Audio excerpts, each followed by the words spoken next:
이 시간에 함께 일어나셔서 하나님 말씀 함께 나누겠습니다. 오늘 함께 나눌 말씀은 로마서 9장 1절부터 33절까지 말씀입니다.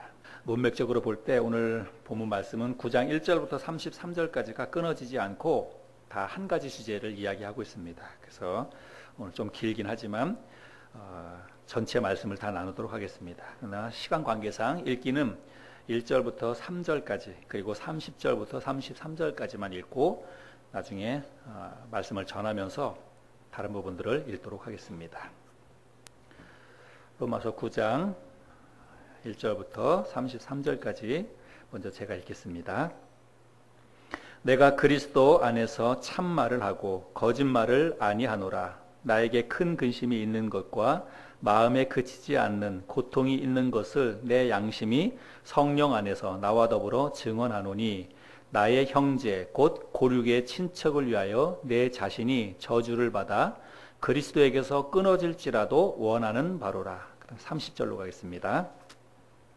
그런즉 우리가 무슨 말을 하리요? 의를 따르지 아니한 이방인들이 의를 얻었으니 곧 믿음에서 난 의요.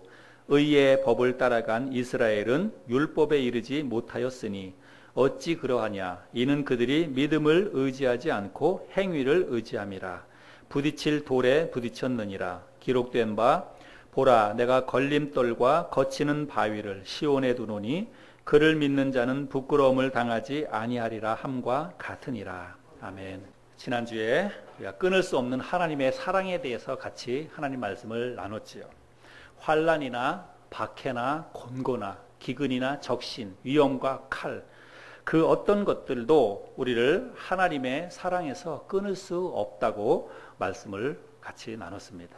근데 우리가 이것을 확신하는 것이 굉장히 중요합니다. 사도 바울은 내가 그것을 확신하노니 이렇게 말씀을 했죠. 우리들도 바울처럼 이 세상에 있는 그 어떤 것들도 우리를 하나님의 사랑에서 끊을 수 없다는 것을 우리가 마음속에 확신해야 합니다.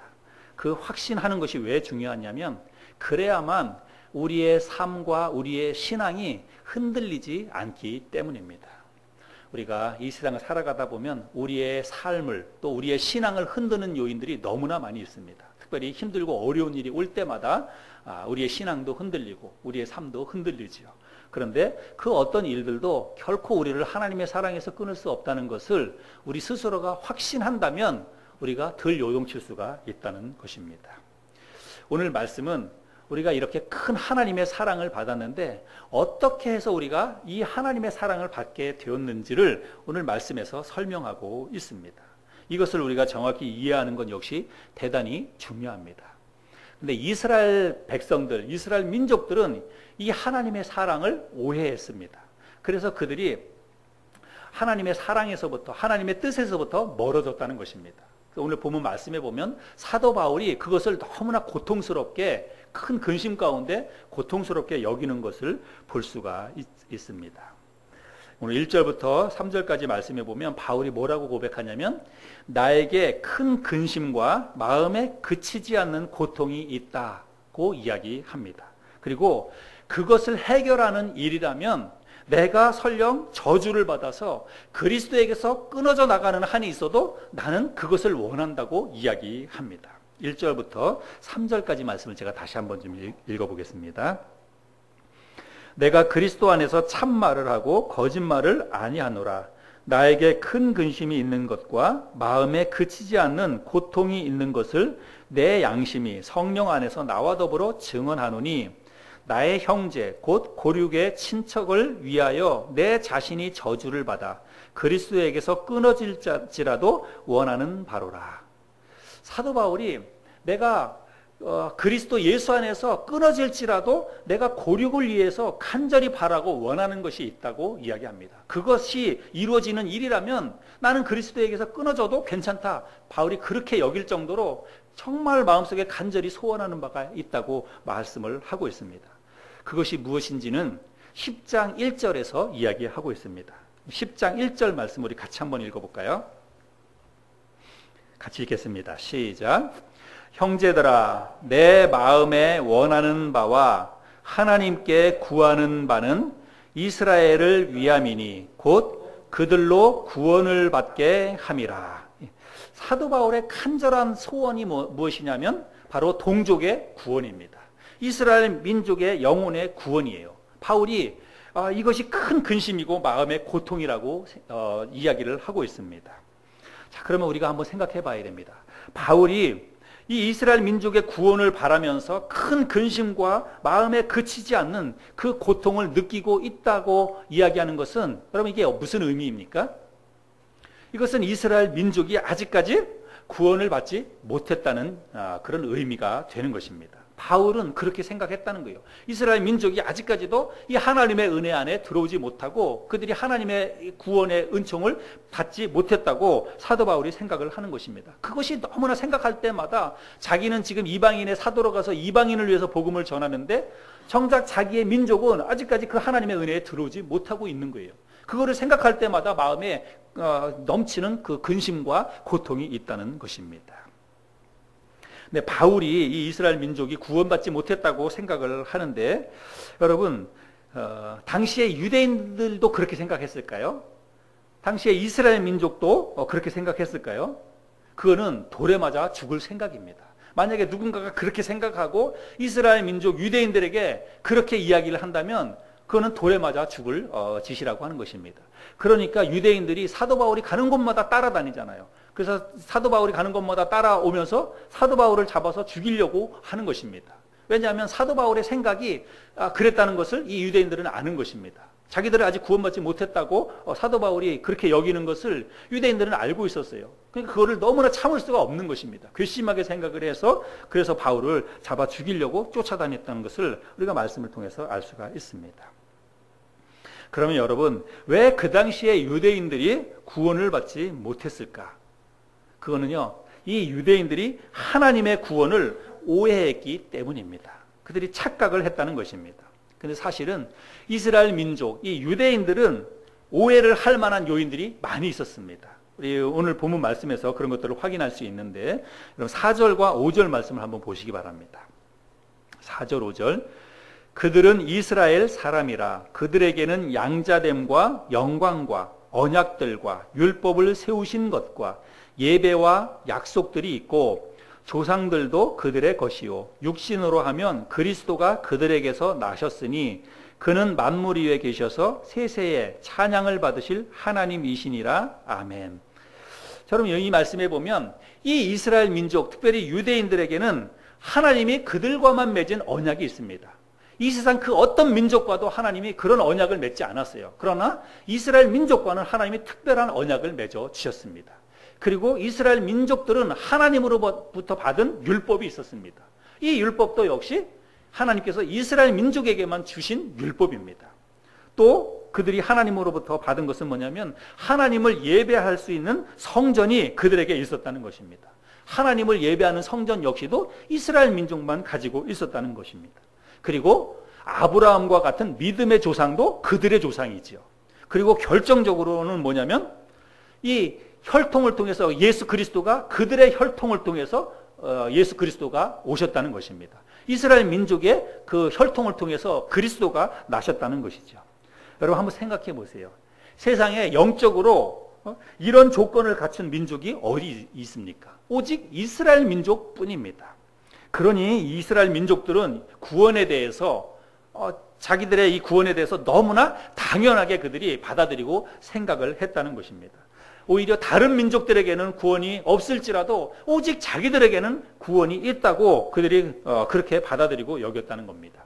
자기들만 의롭고 자기들만 하나님의 자녀로 선택받았다. 이게 선민 사상이잖아요. 그래서 이 유대인들은 항상 이 선민 사상이 있었습니다. 혈통적으로 보나 또 하나님께서 우리에게 베풀어 주신 언약과 율법과 이런 것들로 보나 우리가 바로 하나님의 선택받은 하나님의 자녀이고 백성이다. 그러니 우리의 구원은 절대로 의심할 바가 없다. 이 유대인들은 그런 생각을 했다는 것입니다. 그런데 사도 바울은 오늘 뭐라고 얘기하냐면 그게 바로 유대인들이 착각하고 있다는 것입니다. 유대인들이 오해하고 있다는 그런 말씀입니다. 오히려 그런 생각이 하나님의 구원에 있어서 그들에게 걸림돌과 그리고 거치는 바위가 되고 있다고 바울은 이야기합니다. 그리고 그 사실을 이제 구약 성경을 통해서 사도 바울이 하나씩 오늘 본문 말씀에서 증명을 해 주고 있습니다. 첫 번째 사도 바울이 예로 드는데 아브라함의 아들을 예로 듭니다. 여러분, 아브라함의 아들이 누구예요? 예, 아브라함의 아들은 이삭이죠. 그런데 여러분, 아브라함의 아들이 이삭뿐인가요? 예, 아브라함의 아들은 이삭도 있지만 또 누구도 있습니까? 예, 이스마엘도 아브라함의 아들입니다. 똑같은 아브라함의 그 후손입니다. 그래서 나중에 보면 이삭을 통해서도 후손들이 생겨나고 이스마엘을 통해서도 후손들이 생겨납니다. 어떻게 보자면 다 같은 아브라함의 피를 물려받은 후손들입니다. 그런데 결국은 하나님께서 어떻게 선택하시냐면 이삭을 통해서 태어난 사람들만 아브라함의 후손으로 하나님이 인정을 해 주십니다. 이스마엘을 통해서 태어난 사람들은 하나님께서 그 아브라함의 족보에 올려주지 않습니다. 사실은 그 씨를 통해서 보자면 다 아브라함의 씨를 물려받은 사람들입니다. 그런데 누구는 아브라함의 후손이 되고 또 누구는 아브라함의 후손이 되지 못합니다. 이런 것들을 가만히 생각해 보면 합리적이지 않은 것 같습니다. 뭔가 불공평해 보인다는 그런 뜻입니다. 그리고 그 사도 바울이 또 예로 드는데 야곱과 에서의 경우를 또 예로 듭니다. 그런데 이 야곱과 에서의 경우를 생각해 보면 이거는 더 불공평해 보입니다. 여러분, 야곱과 에서는 그야말로 한 아버지와 한 어머니를 통해서 거의 같이 태어난 쌍둥이예요. 그런데 나중에 보면 야곱은 선택을 받고 에서는 선택을 받지 못합니다. 여러분, 선택을 받지 못했다고 하는 것은 버림을 받았다고 하는 그런 의미가 되는 거예요. 근데 성경은 선택의 이유가 야곱은 선을 행하고 에서는 악을 행했기 때문이라고 성경에서 그렇게 이야기하지 않습니다. 여러분, 가만히 성경을 보면 어찌 보자면 에서가 더 착해 보입니다. 에서는 그 이삭이 죽기 전에 마지막으로 나가서 나를 위해서 맛있는 그 음식을 그 짐승을 잡아다가 음식을 갖다 해줘라라고 이야기했을 때 에서는 들에 나가서 열심히 사냥을 해다가 그거를 요리해가지고 자기 아버지에게 갖다 바칩니다. 그런데 그렇게 하는 동안에 야곱은 어떻게 합니까?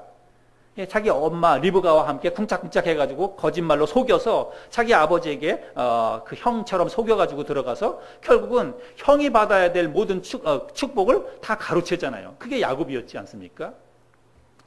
여러분, 야곱은 선택을 받고 에서는 선택을 받지 못하는 것 역시 우리가 가만히 생각해 보면 공의롭지 않아 보입니다. 근데 이 모든 것에 대해서 사도 바울은 뭐라고 결론을 내리냐면 이 모든 것이 하나님의 주권적인 부르심과 선택이라고 말씀을 합니다. 6절부터 8절까지 말씀을 또 읽어보겠습니다. 오늘 이 본문 말씀을 제가 다 읽어가면서 차근차근 설명을 할 테니까 여러분들이 잘 한번 이해를 해보시기 바랍니다. 6절부터 8절. 그러나 하나님의 말씀이 폐하여진 것 같지 않도다. 이스라엘에게서 난 그들이 다 이스라엘이 아니요 또한 아브라함의 씨가 다 그의 자녀가 아니라 오직 이삭으로부터 난 자라야 내 씨라 불리리라 하셨으니 곧 육신의 자녀가 하나님의 자녀가 아니요 오직 약속의 자녀가 씨로 여기심을 받느니라. 자, 이 말씀을 보면 육신적으로는 이들이 둘 다 아브라함의 자녀입니다. 그런데 하나님은 오직 약속의 자녀인 이삭의 후손만을 하나님이 선택을 하셨다고 말씀을 하고 있습니다. 또 야곱과 에서의 경우를 보면 여러분, 에서의 입장에서 보면 항변할 게 너무 많아요. 사실은 자기가 장자이잖아요. 물론 쌍둥이로 태어났지만 그래도 어쨌거나 서열이 있는데 자기가 맏아들입니다. 장자입니다. 그러니까 모든 하나님의 축복은 사실은 자기에게 돌아와야 하는 것입니다. 그런데 결국은 그 모든 것들을 자기의 동생인 야곱에게 하나님께서 모든 축복을 다 주십니다. 어떤 사람들은 이 에서가 자기의 장자권을 팥죽 한 그릇에 팔아버렸기 때문이라고 그렇게 이야기하는 사람들도 많이 있습니다. 근데 여러분, 그건 나중의 일이에요. 그 장자권을 판 것은 나중의 일이고 하나님이 야곱을 선택하시고 에서를 선택 안 하신 것은 이미 그 이전에 훨씬 전에 하나님이 그렇게 결정을 해 놓으셨다는 것입니다. 그런 내용이 10절부터 13절까지 있습니다. 한번 또 보시기 바랍니다. 그뿐 아니라 또한 리브가가 우리 조상 이삭 한 사람으로 말미암아 임신하였는데 그 자식들이 아직 나지도 아니하고 무슨 선이나 악을 행하지 아니함 때에 택하심을 따라 되는 하나님의 뜻이 행위로 말미암지 않고 오직 부르시는 이로 말미암아 서게 하려 하사 리브가에게 이르시되 큰 자가 어린 자를 섬기리라. 큰 자는 누구예요? 에서이지요. 어린 자는 야곱이죠. 그러니까 에서가 동생 야곱을 섬기리라고 하셨나니 기록된 바 내가 야곱은 사랑하고 에서는 미워하였다 하심과 같으니라. 자, 이것은 이미 이들이 태어나기도 전에 그리고 야곱과 에서가 어떤 선한 일을 행하기도 전에 하나님이 미리 그렇게 선택을 하셨다고 말씀을 하고 있습니다. 자, 그러면 우리가 여기에서 질문이 생깁니다. 하나님이 불공평한 게 아니냐? 하나님이 왜 누구는 선택을 하고 누구는 선택하지 않고 누구는 하나님이 불러주시고 누구는 불러주시지 않고 하나님이 왜 그렇게 하시느냐? 똑같이 하나님이 하셔야지 왜 그렇게 하시느냐? 이게 공의롭지 못한 게 아니냐? 하나님의 공의에 대해서 사람들이 의심을 품습니다. 근데 결론적으로 사도 바울은 그것에 대해서 하나님이 공의롭지 못한 게 아니냐? 사람들이 그렇게 이야기하지만 결코 그렇지 않다고 이야기합니다. 14절 말씀해 보면 그런즉 우리가 무슨 말을 하리요? 하나님께 불의가 있느냐? 그럴 수 없느니라. 하나님께 불의가 있느냐? 이 말은 뭐냐면 하나님이 불공평하시느냐? 그렇지 않다. 지금 그런 이야기를 하는 것입니다. 그러면서 하나님이 불공평하지 않다는 그 이유, 근거를 모세의 경우를 통해서 이야기를 합니다.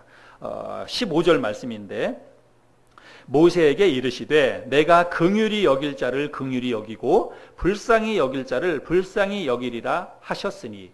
자, 이 말씀은 출애굽기 33장 19절 말씀을 바울이 지금 인용하는 겁니다. 하나님께서 출애굽기 말씀에서 모세에게 이런 말씀을 하셨어요. 내가 긍휼히 여길 자를 긍휼히 여기고 또 불쌍히 여길 자를 내가 불쌍히 여기겠다. 하나님 그런 말씀을 하셨습니다. 이 말씀에 보면 하나님의 선택과 하나님의 부르심은 오직 하나님의 주권에 달려 있다는 거예요. 하나님이 불쌍히 여길 자를 불쌍히 여기고 또 긍휼히 여길 자를 하나님이 긍휼히 여기신다는 것입니다. 하나님의 결정, 하나님의 주권에 달려 있다고 이야기합니다. 그래서 이 하나님의 부르심과 하나님의 선택, 하나님의 구원, 이것은 전적으로 우리 인간의 편에 달려 있는 것이 아니라 오직 하나님 편에 달려 있다는 것입니다. 우리가 선을 행하고 우리가 노력을 하고 그렇게 해서 이루어지는 것이 아니라 하나님이 택해 주셔야만 이 구원이 이루어진다는 그런 말씀입니다. 16절 말씀에 보면 그것이 명확하게 드러나죠. 16절 우리 같이 한번 읽어볼까요? 16절 시작.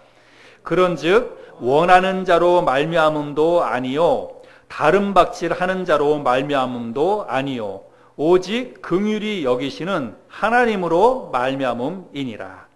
하나님의 구원, 하나님의 선택과 부르심은 내가 원한다고 되는 게 아니라는 말씀입니다. 다른 박질해서 되는 게 아니라는 말은 뭐냐면 우리가 열심히 살아서 내가 열심히 노력하고 선을 쌓고 그래서 되는 게 아니라고 하는 말씀입니다. 그러면 하나님의 부르심과 선택은 어떻게 해서 이루어지는 거냐면 하나님의 긍휼하심을 받아야만 우리가 받게 되는 것이라고 말씀을 하고 있습니다. 또 사도 바울이 연이어서 바로의 경우를 예로 들어서 부연 설명을 합니다. 17절과 18절 말씀에 보면 성경이 바로에게 이르시되 내가 이 일을 위하여 너를 세웠으니 곧 너로 말미암아 내 능력을 보이고 내 이름이 온 땅에 전파되게 하려 함이라 하셨으니 그런즉 하나님께서 하고자 하시는 자를 긍휼히 여기시고 하고자 하시는 자를 완악하게 하시느니라. 여러분 바로는 누구입니까? 바로는 애굽의 왕입니다. 그리고 이스라엘 민족을 노예로 부린 사람입니다. 출애굽할 당시에 이 애굽의 왕이 바로였는데 이 출애굽할 당시에 이 바로가 이스라엘 민족을 내보내지 않습니다. 하나님께서 모세를 통해서 이스라엘 민족을 내보내라고 말씀하셨는데 바로가 그 얘기를 듣지 않습니다. 그래서 끝까지 그 하나님께서 그에게 10가지 재앙을 내리는데 그 과정 속에서 하나님께서 바로의 마음을 완악하게 하셨다. 성경에 그렇게 말씀을 하고 있어요.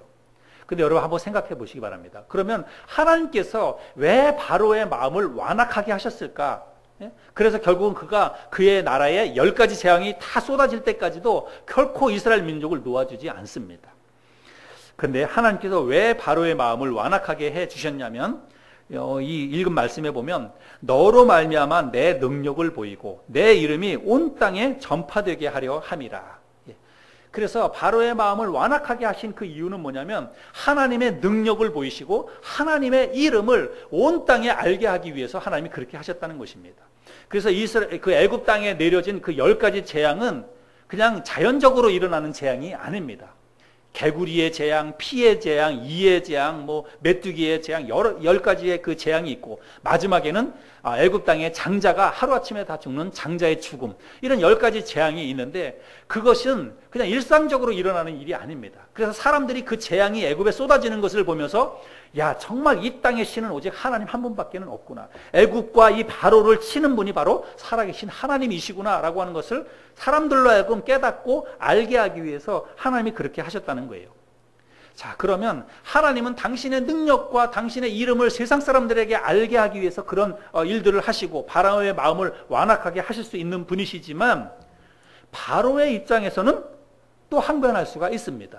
그렇죠? 하나님 왜 나를 그렇게 만드시냐고, 왜 나를 그렇게 완악한 사람으로 만드시냐고, 바로의 생각에서는 그런 항변을 얼마든지 할 수가 있는 것입니다. 그런데 그것에 대한 대답도 역시 18절에 나타나고 있습니다. 18절에서는 하나님께서 하고자 하시는 자를 긍휼히 여기시고 하고자 하시는 자를 완악하게 하시느니라. 사도 바울이 이렇게 대답합니다. 하나님께서 어떤 사람에게는 자비를 베푸시고 또 어떤 사람에게는 완악하게 하신다. 이게 사도 바울이 이야기하는 결론이에요. 자, 그러면 우리의 질문은 더 커집니다. 우리는 더 큰 의문을 가질 수가 있어요. 하나님이 누구는 긍휼히 여기시고 또 누구는 왜 완악하게 여기시느냐. 이게 정말 하나님이 불공평한 게 아닙니까? 우리가 그렇게 충분히 여길 수가 있습니다. 그런 마음이 우리의 마음속에 솔직히 들지요. 그리고 세상에 안 믿는 사람들은 그런 것을 가지고 하나님을 공격하고 그런 것을 가지고 우리 기독교를 공격을 합니다. 자, 그러면 우리가 이런 질문, 우리 스스로에게도 이런 질문이 들기도 하고 세상 사람들이 이런 것을 가지고 하나님의 공의에 대해서 도전을 하는데 이것에 대한 답변이 있어요. 20절부터 23절까지가 이것에 대한 답변입니다. 자, 제가 읽겠습니다. 이 사람아, 네가 누구이기에 감히 하나님께 반문하느냐? 지음을 받은 물건이 지은 자에게 어찌 나를 이같이 만들었느냐 말하겠느냐? 토기장이가 진흙 한 덩이로 하나는 귀히 쓸 그릇을, 하나는 천이 쓸 그릇을 만들 권한이 없느냐? 만일 하나님이 그의 진노를 보이시고 그의 능력을 알게 하고자 하사 멸하기로 준비된 진노의 그릇을 오래 참으심으로 관용하시고 또한 영광 받기로 예비하신 바 긍휼의 그릇에 대하여 그 영광의 풍성함을 알게 하고자 하셨을지라도 무슨 말을 하리요? 여기 지금 보면 하나님께서 이제 예를 들어서 토기장이가 있지 않습니까? 도자기 굽는 토기장이가 있는데 그 토기장이들이 도자기를 구웠는데 어떤 그 도자기는 일반 사람들이 볼 때는 너무나 아름답고 너무나 멋진 작품입니다. 근데 토기장이의 입장에서 볼 때는 뭔가 조금이라도 요만큼이라도 만족하지 못하면 여러분 그걸 어떻게 합니까? 때로 깨부숩니다. 깨부숴요. 그거는 토기장이의 마음입니다. 근데 이 토기의 입장에서 보자면 나를 기껏 만들 때는 언제고 나를 왜 또 이렇게 깨부숩니까? 토기장이의 입장에서는 그렇게 항변할 수는 있지만 그렇게 한다고 달라질 것은 전혀 없다고 하는 거예요. 그렇게 하는 것은 오직 주인의 마음입니다. 바울이 그것을 이야기하고 있죠. 여러분 여기에 물컵이 있습니다. 이 용도는 물컵이에요. 그런데 사람들이 이 컵을 오직 물을 담아 먹는 용도로만 씁니까? 여기에 물을 담아 먹기도 하고 또 주스를 담아 먹기도 하지만 때로는 여기다가 연필을 담아가지고 연필꽂이를 쓰는 사람들도 있어요. 여러분 집에도 그렇게 하지요. 연필꽂이를 쓰기도 하고 또 어떤 사람들은 동전을 모아놓는 동전통으로 이거를 쓰기도 합니다. 또 개 중에는 어떤 사람들은 이거를 집에서 재떨이로 쓰는 사람들도 있어요. 물컵이 있지만. 그런데 여러분 컵의 입장에서 나는 물을 담아 먹는 컵입니다. 왜 나에게 연필을 담습니까? 동전을 담아 놓습니까? 왜 여기다 담배재를 털어 놓습니까? 컵의 입장에서 항변할 수가 없어요. 주인이 쓰고자 하는 대로 그냥 자기 마음대로 쓰는 것입니다. 여러분들 오늘 교회 올 때 여러분 나름대로 신경 쓰시고 이 옷 입을까 저 옷 입을까 생각하다가 여러분들이 옷을 아마 입고 왔을 것입니다. 근데 여러분의 옷장에 지금 입고 온 이 옷 한 벌만 있지 않잖아요.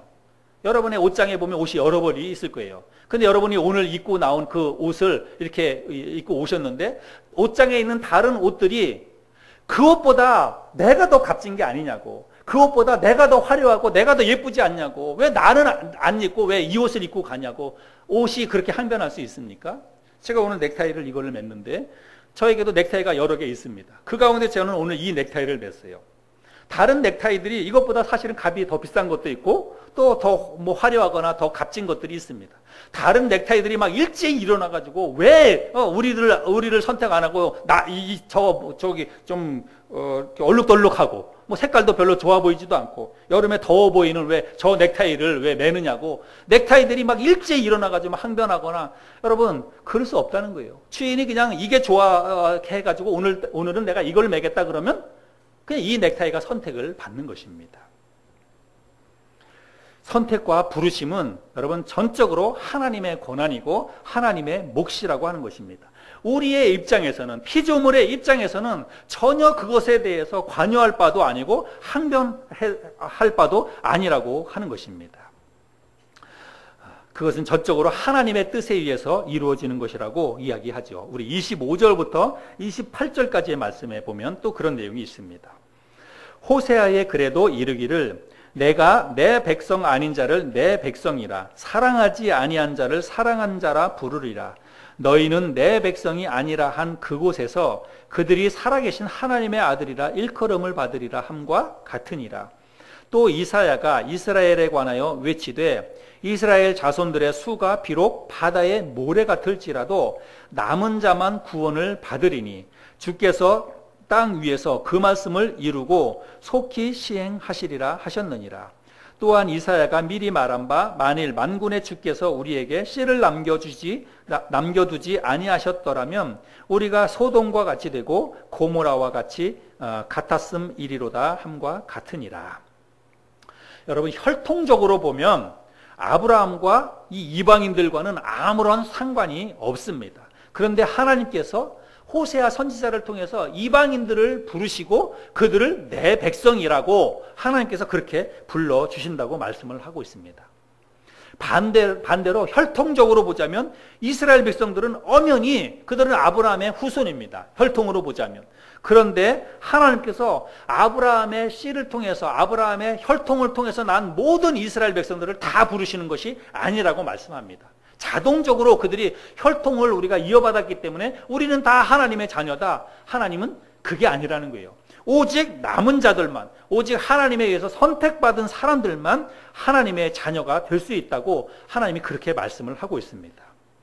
자, 그러면 하나님께서 이거는 이제 우리가 볼 때 결론적으로 보자면 하나님의 선택과 부르심이라고 하는 것은 유대인이기 때문에 이스라엘 민족이기 때문에 자동적으로 선택이고 이방 민족이기 때문에 그들은 자동적으로 선택해서 제외가 되는 게 아니라 이방인이든지 유대인이든지 상관없이 하나님께서 선택하시면 하나님의 백성이 되고 하나님께서 선택을 안 하시면 그 하나님의 백성이 되지 않는다는 거예요.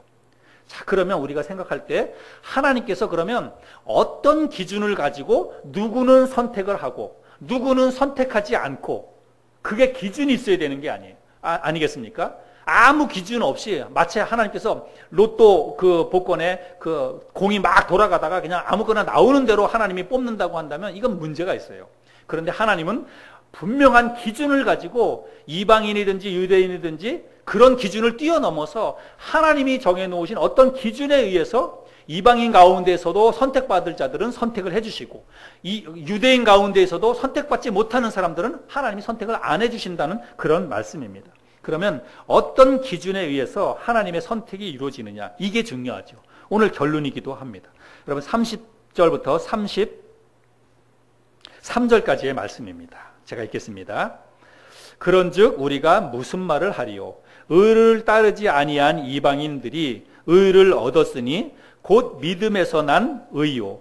의의 법을 따라간 이스라엘은 율법에 이르지 못하였으니 어찌 그러하냐? 이는 그들이 믿음을 의지하지 않고 행위를 의지함이라. 부딪힐 돌에 부딪혔느니라. 기록된 바 보라 내가 걸림돌과 거치는 바위를 시온에 두느니 그를 믿는 자는 부끄러움을 당하지 아니하리라 함과 같으니라. 하나님의 부르심과 선택에는요 명확한 기준이 있습니다.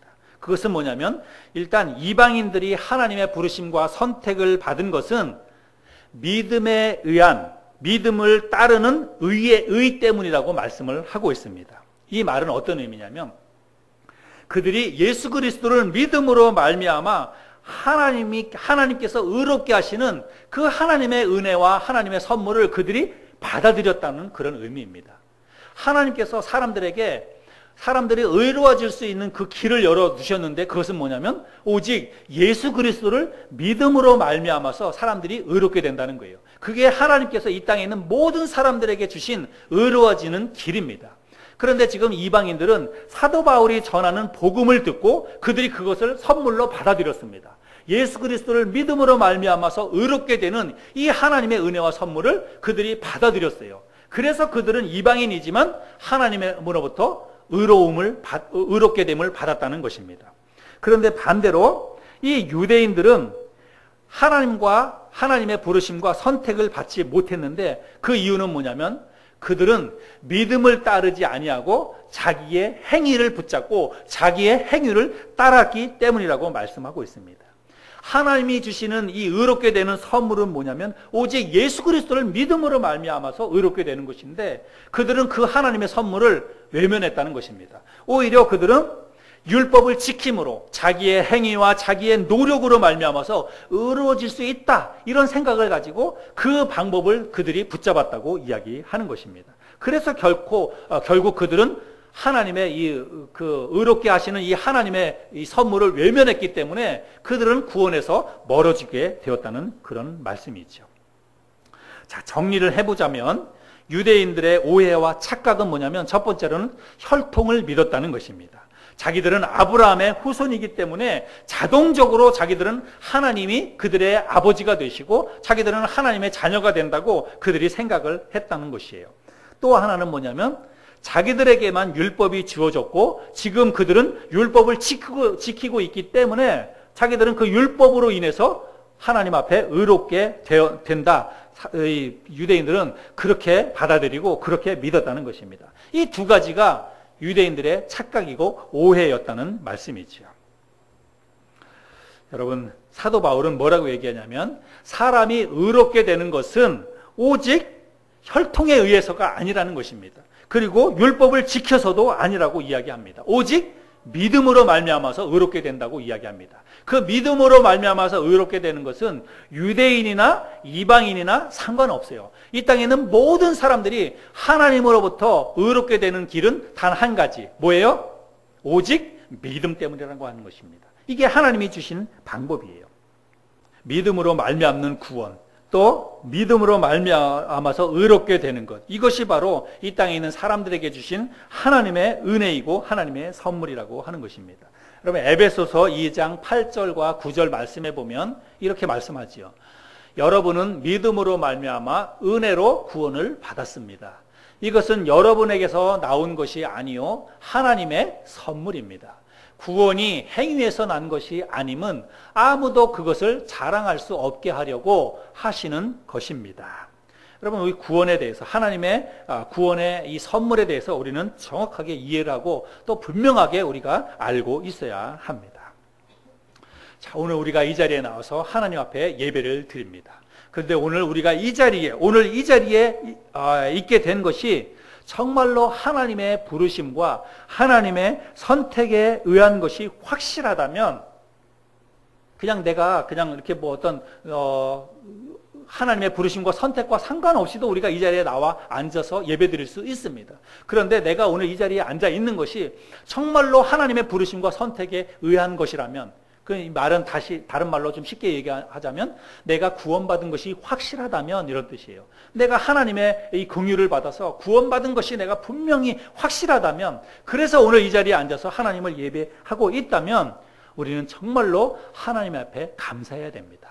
이 하나님의 긍휼, 하나님의 선택과 부르심은 아무에게나 주어지는 것이 아니기 때문입니다. 내 노력과 내 행위로 인해서 주어지는 것이 아니라 하나님의 일방적인 주권적인 선택에 의해서만 이루어지는 것이기 때문이에요. 그래서 내가 오늘 이 자리에 나와서 앉아 있는 것이 하나님의 부르심과 선택에 의한 것이라면 나는 선택받은 사람이에요. 나는 나의 의로움과 나의 노력과 상관없이 하나님에 의해서 내가 선택받은 사람이라는 거예요. 여러분, 이것이 얼마나 감사한 일입니까? 그래서 우리가 그것을 생각하며 감사할 수 있어야 된다는 것입니다. 만약에 하나님의 부르심과 하나님의 선택이 혈통에 의한 것이었다면 우리 가운데 단 한 사람도 오늘 이렇게 이 자리에 나와서 하나님을 예배하지 못할 것입니다. 또 하나님의 부르심과 선택이 율법을 지키는 것이었다면 우리의 어떤 행위와 노력으로 인해서 하나님의 부르심과 선택을 받게 되는 것이었다면 우리 가운데 한 사람도 오늘 이 자리에 앉아있지 못할 것입니다. 그런데 우리가 가끔 때로는 우리의 마음속에도 아까도 그런 이야기를 했지만 우리가 가끔은 이런 것을 생각할 때 선택받지 못한 사람들의 입장에 서서 우리가 자꾸 이런 것들을 생각하는 경향이 있습니다. 나는 선택받아서 나는 하나님의 자녀가 되었어요. 물론 감사합니다. 그런데 우리가 내가 선택받은 거에 대해서 감사하기보다는 항상 우리는 선택받지 못한 사람들에 대한 입장에서만 생각을 합니다. 하나님이 공평하지 않은 게 아니냐? 하나님이 왜 누구는 선택하고 누구는 선택하지 않느냐? 하나님이 불공평하다. 왜 자꾸 우리가 그런 쪽에서만 생각을 한다는 것입니다. 그런데 여러분, 우리가 할 일은 그게 아니에요. 우리가 해야 할 일은 뭐냐면 내가 선택받은 것에 대해서 생각하고 그것에 대해서 감사해야 됩니다. 선택받지 못한 사람들의 편에 서가지고 왜 하나님을 향해서 왜 하나님이 그렇게 이 사람은 왜 버리느냐고, 왜 이 사람은 선택하지 않으시냐고 생각하면서 그 사람의 입장에 생각해서 서서 하나님께 대해서 항변하고 또 우리 불평을 쏟아놓고 그렇게 하는 것은 굉장히 어리석은 일이라고 하는 것입니다. 하나님께서 그냥 일방적으로 누구는 선택을 하고 누구는 그냥 선택을 안 하고 그 사람들에게 아무런 기회도 주지 아니하고 만약에 그렇게 한다면 그러면 정말 하나님은 공의롭지 못합니다. 그리고 하나님에 대해서 누구라도 불평을 할 수 있습니다. 그런데 여러분, 하나님께서는 이 세상에 있는 그 어떤 사람들에게도 다 누구에게라도 하나님의 긍휼을 받을 수 있는 그 길을 하나님이 열어놓으셨다는 거예요.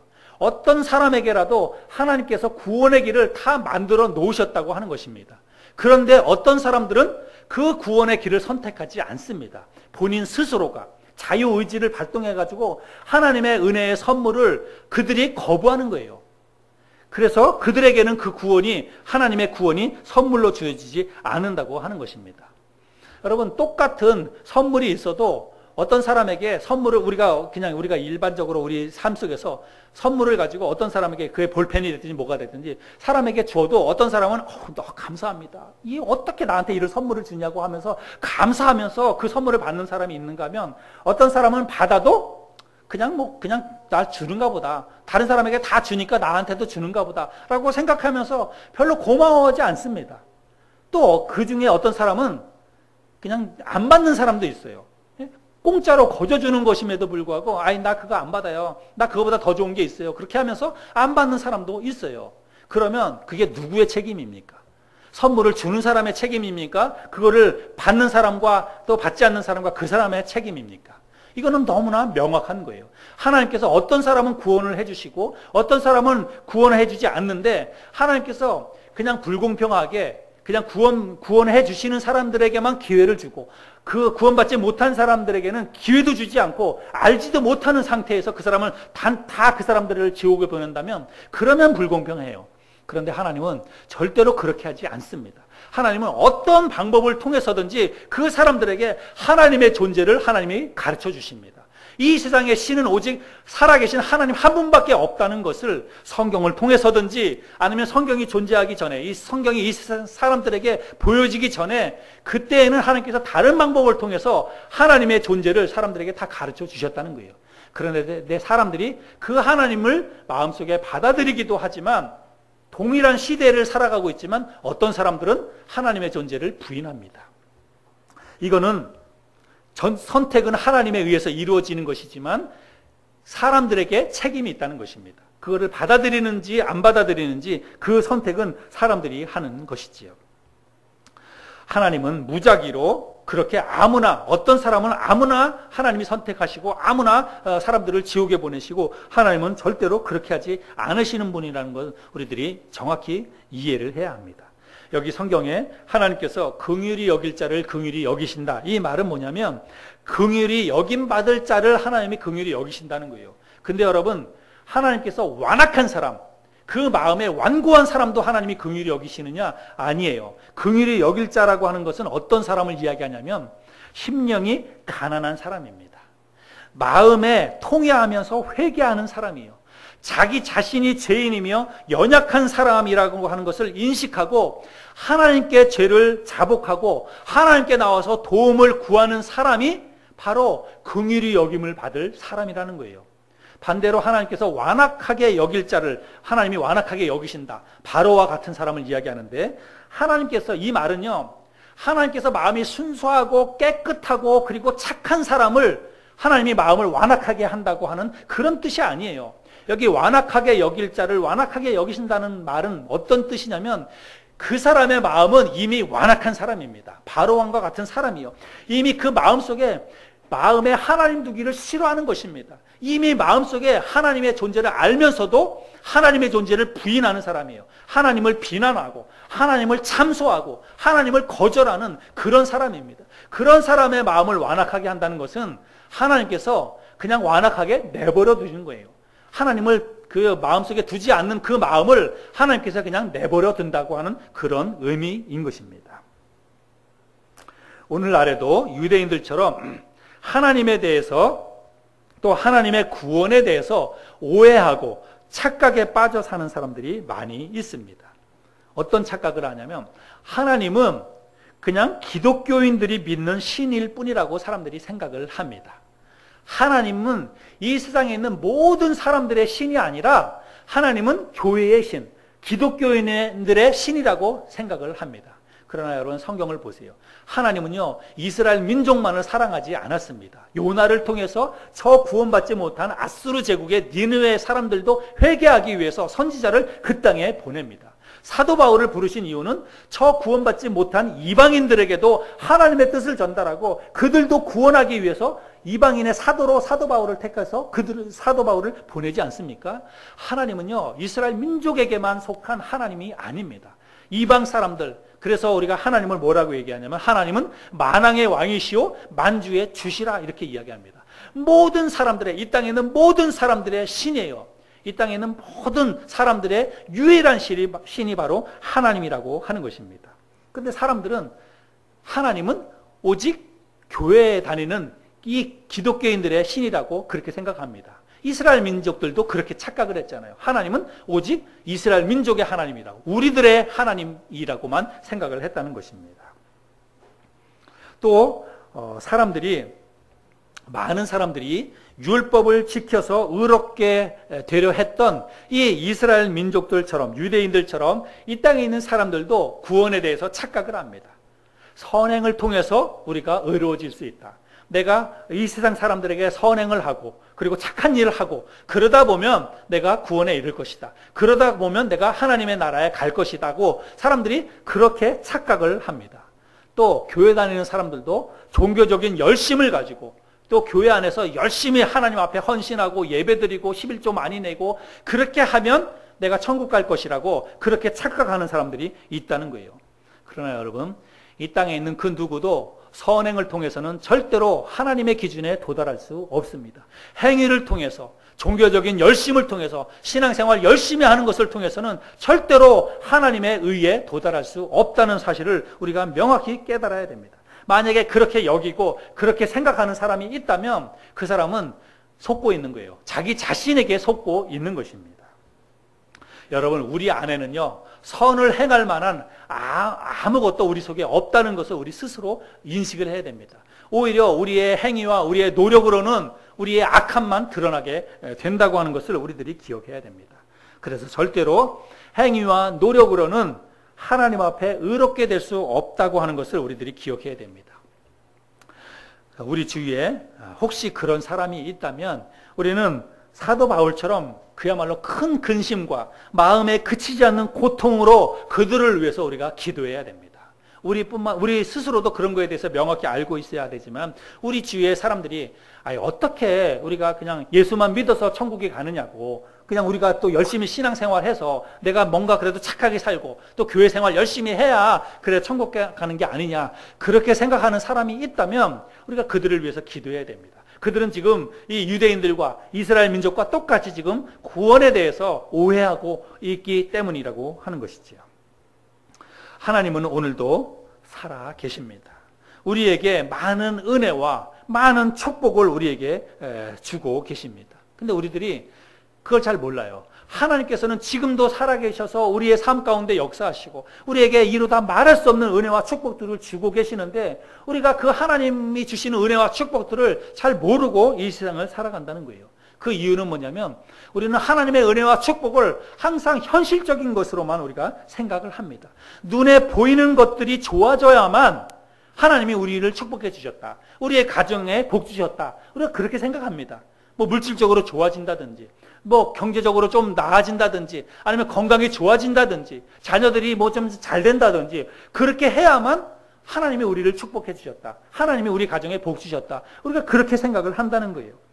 물론 이런 것들도 우리의 삶 가운데 많이 있으면 좋겠습니다.